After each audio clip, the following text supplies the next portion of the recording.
Heart to Heart, a Catholic media ministry, and the Bellarmine Jesuit Retreat House present Father Michael Sparrow in The Attitude of the Beatitudes, Virtue versus Vice. We continue now with Father Sparrow's fourth talk. Blessed are the meek, for they shall inherit the earth. From the Gospel of Matthew. At that time Jesus said in reply, I give praise to you, Father, Lord of heaven and earth. For although you have hidden these things from the wise and the learned, you have revealed them to the childlike. Yes, Father, such has been your gracious will. All things have been handed over to me by my Father. No one knows the Son except the Father, and no one knows the Father except the Son, and anyone to whom the Son wishes to reveal him. Come to me, all you who labor and are burdened, and I will give you rest. Take my yoke upon you and learn from me, for I am meek and humble of heart, and you will find rest for yourselves. For my yoke is easy and my burden light.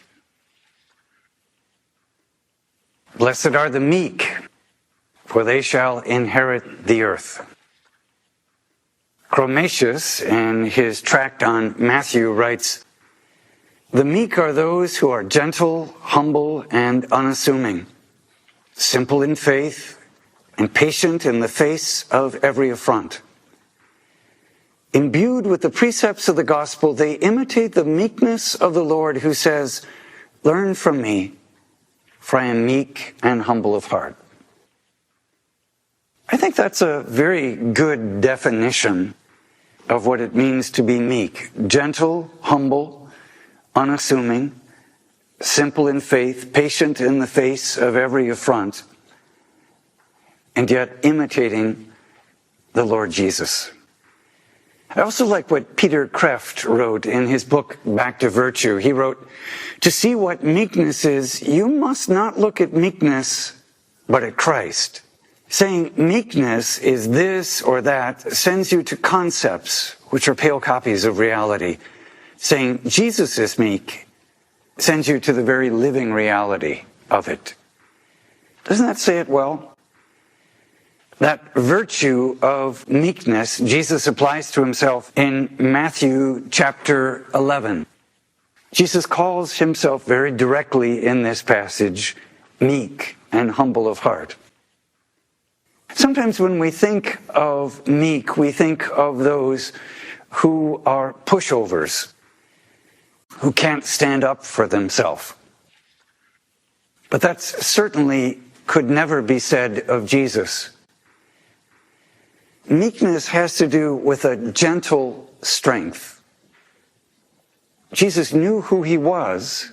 He knew his relationship with the Father. He knew what God was asking of him. And nothing got in the way. Nothing deterred him from that path. But he didn't mow over everybody who got in his way. Jesus could call a spade. When he was talking to the scribes and the Pharisees, boom, he could level them. He could defend his own in the best of any debate. But then he could turn around and he could play with the children. And the disciples got all upset and said, get these kids out of here. The master doesn't want to waste his time with a bunch of kids. And Jesus turns on the disciples and rebukes them and says, let the little kids come to me. Jesus could be tough as nails when he needed to be, but he could also be gentle and absolutely approachable. Think of the woman caught in adultery, and all of the scribes and the Pharisees are standing there, and they're ready to stone her to death. And Jesus' famous retort, all right, you got it. The law says stone her to death, and let the first without sin among us cast the first stone. One by one, they drop the stones and go away. Jesus turns eyeball to eyeball with the woman and said, neither do I condemn you. Go and sin no more. Incredibly gentle for a woman who has been publicly shamed. A funeral procession is going by. The only son of a widow. She doesn't have anybody left to take care of her. Jesus brings her son back to life. An act of mercy, yes, but an incredibly gentle, sensitive, meek spirit. Meekness is not weakness. Meekness is gentle strength. As Peter Kreeft said, when we talk about meekness, the best way is to look at how is it embodied, and there's no better example of that than in Jesus. And no better follower of Jesus than his mother Mary. I think the meek are those who allow God's grace to transform them from the inside out. And the result is a transformed person. Not by their power, not by our own power, but by seeing God's grace at work in our life. I was reflecting on the Enunciation story a number of years ago and wrote this poem that's based on my favorite depiction of the Enunciation, which is by an African-American poet, Tanner, who lived toward the turn of the century. He lived actually in Paris for much of his life because of the prejudice against African Americans. And there was a wealthy benefactor who believed in his talent and who funded his travel over to the Middle East. And as he traveled through Turkey and Israel, and he came back and he painted this painting. It now hangs in the Philadelphia Museum of Art. It's an astonishingly contemporary painting because there's nothing of the Renaissance beauty about Mary. She is awakened in the middle of the night. Obviously, her hair is disheveled. Her clothes are disheveled. The bed sheets are disheveled. Even the rug on the bottom of the floor is disheveled. Everything is kind of askew. And here's this climactic moment, this decisive moment in human history, where the angel Gabriel comes to Mary with this question of, will you become the mother of the Anointed One, the mother of the Messiah? And in human terms, there's nothing particularly beautiful about this moment externally. The beauty is in her internal response, in her absolute openness to God's grace. That's a very contemporary view. It's very distinctly different from the Renaissance view, where you'd have Mary with perfectly coiffed hair and a perfect velvet gown with the folds just absolutely perfect, with a prayer book over at the side and her kneeling. Those can be beautiful depictions of Mary at prayer. But there's something messy, there's something askew about our world today. We know this is not the way it should be. And I think Tanner captures some of that disheveled quality of God breaking into it in the middle of the night. I had the opportunity to go over to Florence. I led a pilgrimage to Italy a number of years ago. And I was much taken with the painting of Fra Angelica. He does an Enunciation painting, and it was right outside the refectory where the Dominican novices would go in for their meals 3 times a day. And so they would continue to keep reflecting on this beautiful mystery of the Enunciation. And what's astonishing in that painting is the angel Gabriel has this rainbow of colors in its wings.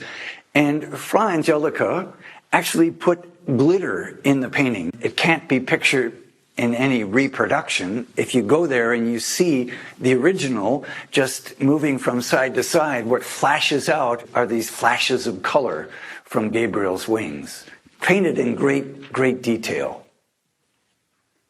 Tanner's painting is 180 degrees from that. We don't even see Gabriel. What we see is this shaft of light. If you happen to see that mini-series with Franco Zeffirelli back in the, 1980s, miniseries on television, Jesus of Nazareth, Zeffirelli was obviously directly influenced by this painting because that's the way cinematically he told the story of the Annunciation. All that we see of Gabriel is this blaze of light coming into the room, and Mary awakened with her mother peering and then knocking over an earthen jar. The Annunciation. Yet you do not blink. In the intimacy of a bedchamber, your soul is awakened from sleep. Fragile flesh before angelic brilliance. Your rumpled night sheets tossed aside, you listen in peace with your whole self to the question that will define history. Holding its breath for your answer, all heaven pauses. Let it be done to me. Here it begins, in such utter simplicity, in quiet strength, at the appointed hour, with the rippled rungs of time at your feet and the broad lines of history at your back, at the balance of His grace in your will. Eve reborn, humanity to be redeemed through a child from a virgin whose name is Mary.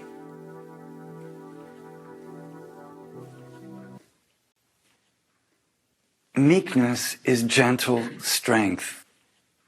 It's not wimpiness. What incredible courage it takes on Mary's part to, in effect, sign a blank check for God, not knowing how her life would unfold, but it's saying, let it be done to me according to your will. That's the soul's response. Jung, the great disciple of Freud who split off and developed his own style of psychology, Jung said the soul is always feminine before God. God is the one who is taking the initiation. Our response to that is to say, let it be done to me. In that sense, every one of us is called to be the Christ bearer, to inflesh Christ, to continue the mystery of the incarnation, whether we're male or female. Our job is to bring forth Christ into the world. And how do we do that except by allowing our souls to be impregnated with the Spirit, to bring forth Christ into this world? That takes strength, but it's a gentle strength. The way I envision that in meditating on Tanner's painting and the scene of the Annunciation, I wrote the line, you listen in peace with your whole self. The world is so frenetic and we're so busy, and there are all of these thoughts going on inside of our brains. It's what the Buddhists call the monkey mind. You know, our thoughts are jumping from one tree, one thought to another thought. You know, I wonder if there are any more chocolate chip cookies. Okay, how long is this talk going to go? What is the temperature? I wonder who the Bears are going to choose as their head coach. Okay, do you think we should cut Cutler? Oh, what did he just say about listening, silence? Oh, yeah. Yeah, boy, I could use another cookie right now. Boy, that beef stew is really good. That's the monkey mind jumping all over. What we want to do is quiet down so that we can listen to the Holy Spirit who continues to broadcast, but we got to tune into that channel. And when we tune into that channel, it becomes louder and louder. But most of the time, we're only giving it part of the attention because we're thinking about other things, more important things, practical things. A story is told of a friend of mine, Tammy Bundy, who's a very gifted writer, and she was preparing a meal, and her little kid came back from kindergarten and said, Mommy, I got to tell you what happened in kindergarten today. And she said, oh, yes, Susie, just tell me while I'm preparing dinner.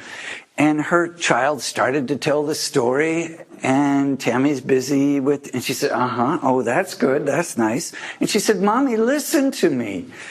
And she said, I am listening. Come on, keep telling with the story. And then she's preparing. And so finally, her little child stomped her foot down and she said, I need for you to listen with your whole self. And finally, she got it. She stopped what she was doing. She turned. She gave her child her complete attention.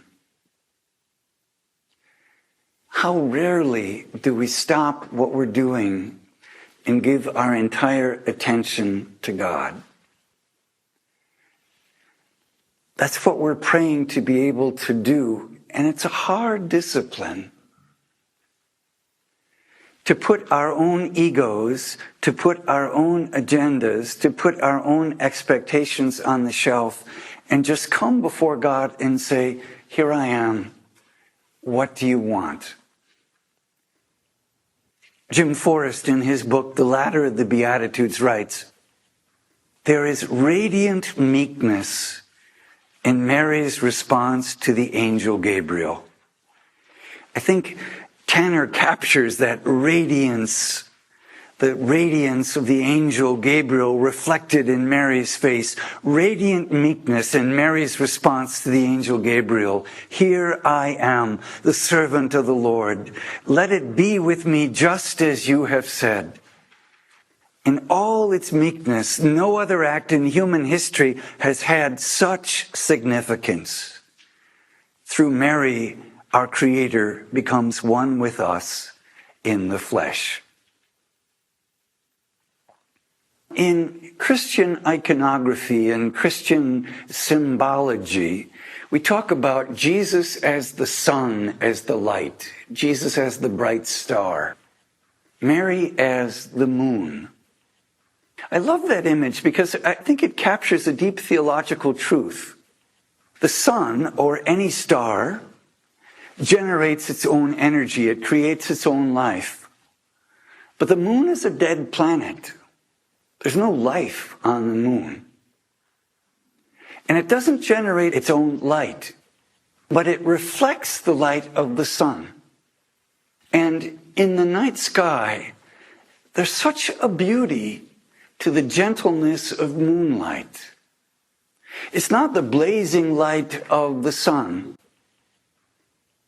There's a powerful psychological truth here. I think if we're honest with ourselves, there are times when all of us stand in fear and trembling before God, not in a good way. Especially when we've fallen into sin, or we're face to face with our own weakness, or we're struggling with depression. Sometimes it's just psychologically very difficult for us to come and stand before the cross because we're ashamed of who we are. Now, that's not because God is judging us. It's not because Jesus is filled with anger. It's not because the Father is pointing his finger and said, you did what? How many times? No, I'm not talking about an angry God. I'm talking about a wound in our own psyche, where sometimes we're just so ashamed of ourselves and humiliated that it's difficult to come into the presence of the living God. Enter the Virgin Mary. Moonlight, gentle light. She's not God. She's just a human being like us in all things, except by virtue of God's grace, without sin.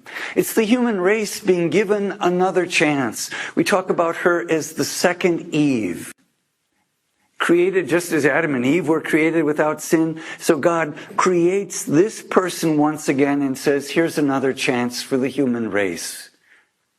Eve and Adam chose not wisely.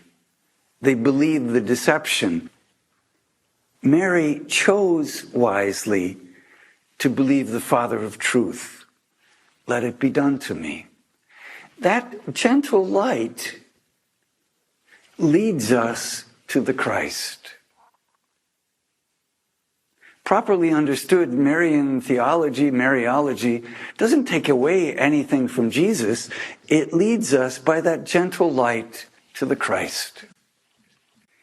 I think that's the virtue of meekness. It's a focused, gentle, attentive strength. And that can be confused with sloth. As I said, there's not a one-to-one correspondence between the Beatitudes and the 7 deadly sins. It's pretty clear, isn't it, that the opposite of poverty of spirit and that humility of spirit is pride. That's pretty obvious. And I think it's unarguable that when we don't enter into mourning and we don't do the deep work of grief, that we end up locked in our own anger. I think we can all see that pretty clearly. But it's easy to confuse meekness as simply doing nothing. Oh, well, what's to be done? The world's going to hell in a handbasket. I can't do anything about Syria. I can't do anything about my kids. I can't do anything about my wife. Matter of fact, I can't do much about anything. Hey, would you give me another beer? Hey, pass the beef stew, huh?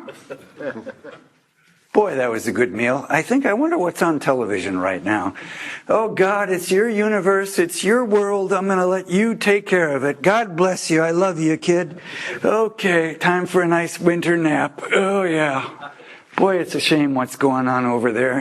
It's a shame none of my kids are going to church anymore. It's a shame what's going on in the world. This is not meekness. This is disguised laziness. It's sloth, or what some authors would call spiritual acedia. It's just giving up. It's saying, there's a heck of a lot that I can't do, and so in fact, I can't do anything. I love the way that the Christophers put it. Better to light one candle than to curse the darkness.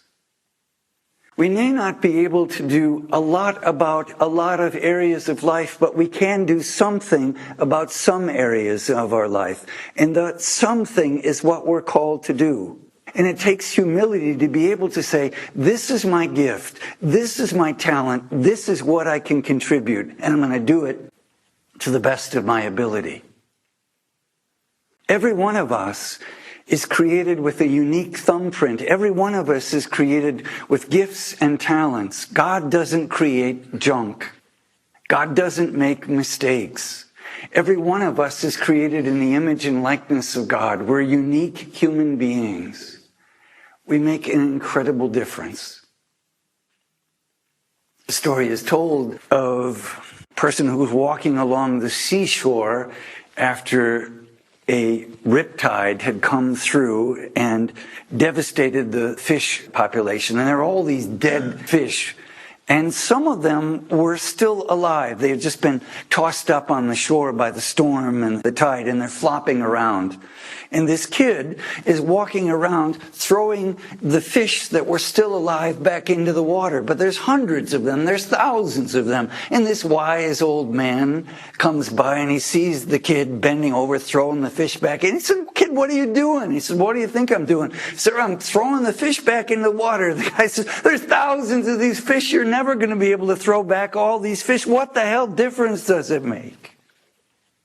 The kid bends over, picks up one fish, throws it back into the water. He says, "Makes a heck of a difference for that fish."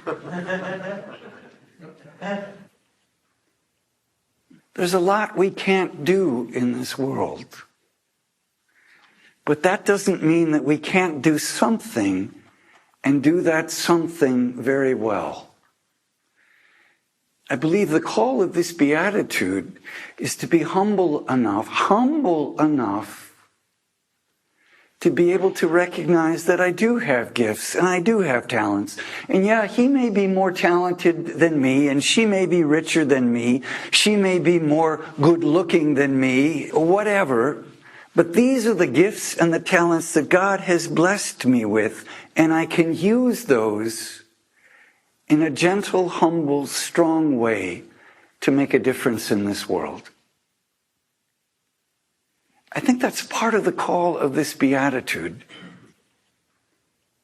There's that other quote by John Miller from The Christian Way, and he says, "Gentleness, to be sure, is a fruit of meekness, but the main point about the meek is not their gentleness, but their quiet faith and trust in God. I think he says that very well. The main point about the meek is not their gentleness, but their quiet faith and trust in God. The meek turn again and again to God for help, for direction, and for the sheer joy of it. No one trusted her son better than Mary. And no one trusted that God's will would be done in his life more perfectly than Jesus. And so an exercise that I've found very helpful over the years, and I recommend to you, is to do a little bit of journaling around the struggles of your life. I call it a Jesus litany sheet. Pick a sentence like, Jesus, I'm afraid that, and fill in the blank. What's a fear in your life? Jesus, I'm afraid of losing my job. And then turn that over to the Lord with the 5 most powerful words in the English language. Jesus, I trust in you. Think of something else that you're afraid of. I'm afraid of retirement. I'm afraid I'm going to be bored out of my mind. I'm afraid that I'm not going to have enough money to be able to provide for myself and my spouse, my wife, or my husband. Jesus, I trust in you.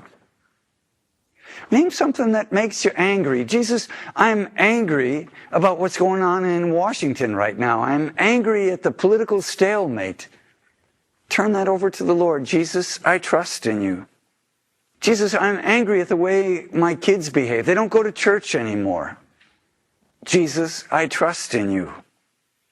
Jesus, I'm hurt because my wife doesn't spend any time with me. She doesn't want to have anything to do with me. Jesus, I trust in you. Jesus, I'm hurt because my husband doesn't pay any attention to me anymore. Never has a kind word. He's always critical. Jesus, I trust in you.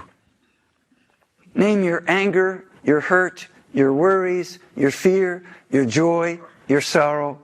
Write it down on the page. You can write the same thing over and over again. You can write many different variations on it. And keep surrendering it in trust. And pray, Jesus, I trust in you. That's living the virtue of meekness.